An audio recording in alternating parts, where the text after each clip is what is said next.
In a major setback for the CBI and India's efforts to get fugitive jeweler Mehul Choksi back, the Interpol has withdrawn the Red Corner Notice (RCN) issued against the key accused in the 13,500 crore rupees PNB loan fraud case. This notice is now unavailable on Interpol's website. Choksi's lawyer, who is Vijay Agarwal and stays in India, said, quote unquote, "Because of the efforts of the legal team and the genuineness of my client's case, his RCN has been cancelled and truth has prevailed." The CBI, which is probing the case at the moment, has declined to comment. Ultimately, realizing that now that the Antigua police has clearly said that this kidnapping was genuine, the man was actually kidnapped. So this sort of thing now, this kidnapping attempts and everything is not approved by the international community.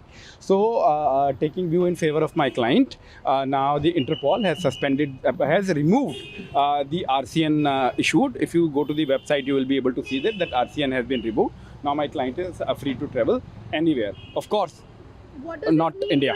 Sources said the RCN was removed following a petition by Choksi to Interpol. In 2021, he had alleged an abduction bid by men he claimed were Indian agents who took him from the Caribbean nation of Antigua and Barbuda to Dominica. According to sources, the Interpol order stated there was, quote unquote, credible possibility that the applicant's abduction from Antigua to Dominica had the ultimate purpose of deporting the applicant to India, where there was a risk that he would not get a fair trial. Now, this is, according to sources, the statement by the Interpol. Now, let's rewind a little bit and go back to 2018 when Choksi had fled India. In January, days before, the CBI registered a case against him and his nephew Nirav Modi in the PNB case. You all know about Nirav Modi. Choksi had by then acquired citizenship of Antigua and Barbuda. According to Choksi's family and lawyers, he was kidnapped on May 23, 2021 through a Hungarian woman identified by them as Barbara Jarabik. Now, Choksi's lawyer, Vijay Agarwal, again, he told the Indian Express that she had been meeting Choksi for a period of 6 months and she befriended Choksi during morning walks and then helped in his abduction, following which he was taken in a yacht to Dominica by 2 men named Gurmeet Singh and Gurjeet Bhandal.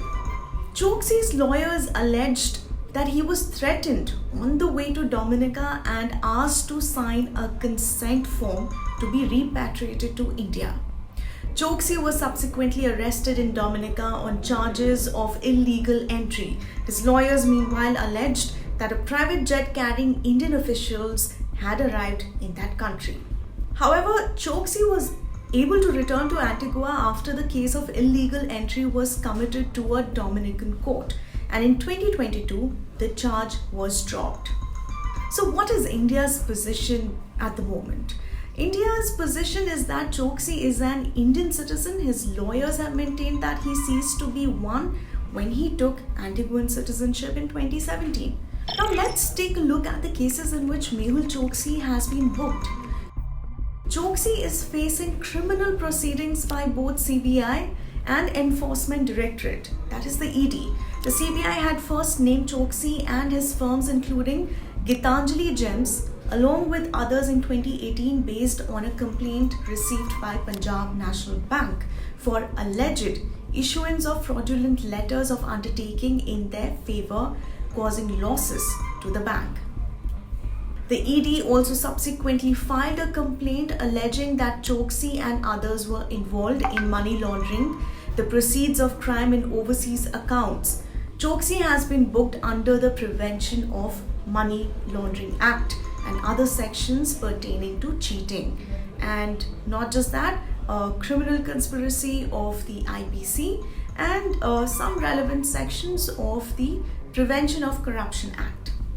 A similar case was also filed against Choksi's nephew, Nirav Modi, alleging that they both colluded with some staffers of PNB to perpetrate the multi-crore fraud.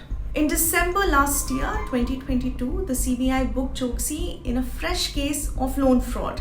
In the new case, he has been accused of defrauding and diverting loan funds to the tune of over 6,700 crores. Thank you for watching Indian Express. If you like this video, like and subscribe.